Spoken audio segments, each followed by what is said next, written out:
Monsieur le Président, mes chers collègues, l'organisation de l'Euro 2016 est un événement majeur pour tous les fans européens de football, pour la France, qui est le pays hôte, et plus particulièrement pour les villes qui ont été choisies pour accueillir des matchs. Chacun a le souhait que cette belle fête soit une réussite pour notre territoire et tout le monde va œuvrer en ce sens. Pour autant, et quel que soit l'événement, nous sommes des élus en responsabilité et nous devons faire face à nos obligations. Vous avez souhaité ajouter au dispositif des bénévoles initié par la SAS Euro 2016 un programme de bénévolat métropole indépendant. Ce dernier vise à renforcer la qualité de l'accueil des spectateurs et favoriser leur bien-être sur notre territoire. Un objectif qui ne peut être que partagé. Néanmoins, dans le cadre de cette assemblée, et s'agissant d'une action portée par la métropole, cette dernière suscite des interrogations. Tout d'abord, il a été précisé en commission que le coût de ce dispositif, formation, pris en charge des repas, des transports, serait de 40 000 €. Toutefois, l'état de déploiement prioritaire et majoritaire sera pour la ville de Lyon. Ce point emmène donc deux questions. Quels sont précisément les endroits où seront positionnés les bénévoles et dans quelle proportion?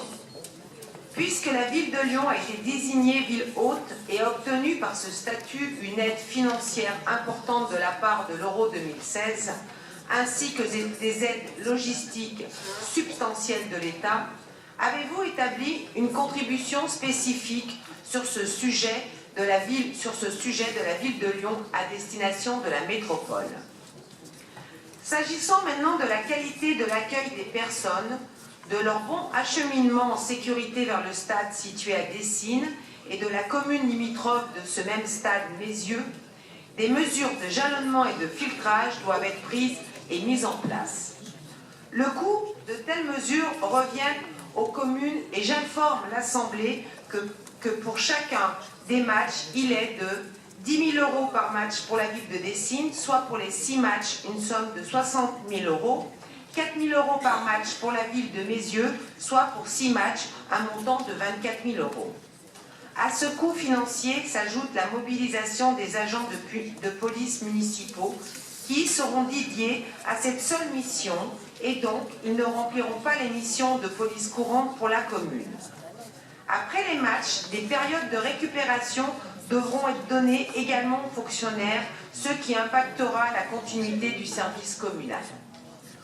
Aucune recette ne viendra compenser ces coûts pour les deux villes, alors que l'exploitation économique de la fan zone et des achats qui y sont liés rapportera directement à la ville de Lyon et à la métropole, notamment pour cette dernière par la taxe de séjour. Nous demandons donc, Monsieur le Président, la prise en charge intégrale de ces coûts par la métropole, puisqu'il est évident qu'un tel événement a une nature métropolitaine. La mise à disposition de personnel bénévole ou non, afin de renforcer le dispositif de sécurité, d'accueil, d'information pour ces deux communes. Enfin, concernant le grand stade, ce dernier ne peut fonctionner que sur la base d'un schéma d'accessibilité, donc la clé réside sur la mobilisation des transports en commun, des parkings déportés, dont celui des Palettes. Monsieur le sénateur maire Michel Forissier, Monsieur le préfet et moi-même avons découvert ces derniers jours que vous ne mettiez pas en place le schéma d'accessibilité permettant aux spectateurs de se rendre au grand stade, alors que dans 15 jours, ce ne sont pas moins de 90 000 spectateurs qui viendront assister à 2 matchs européens de rugby.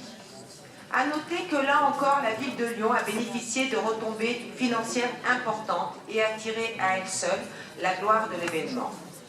Cette absence de mise en place de schéma d'accessibilité serait à ce jour amenée à se répéter pour toute compétition de cette nature ou concert et autres. Monsieur Collomb, sénateur, maire de Lyon et président de la métropole, pouvez-vous mettre tout ce qu'il est possible de mettre en œuvre pour obtenir la venue d'événements et ne pas, alors que ceci est dans votre compétence, mettre en œuvre les moyens pour s'y rendre? Monsieur le Président, pouvez-vous promouvoir la construction du stade et son schéma d'accessibilité et le retirer dans 40% des cas? Nous vous demandons donc, Monsieur le Président, de mettre en place ce schéma d'accessibilité pour tout type d'événement concernant le Grand Stade. Je vous remercie.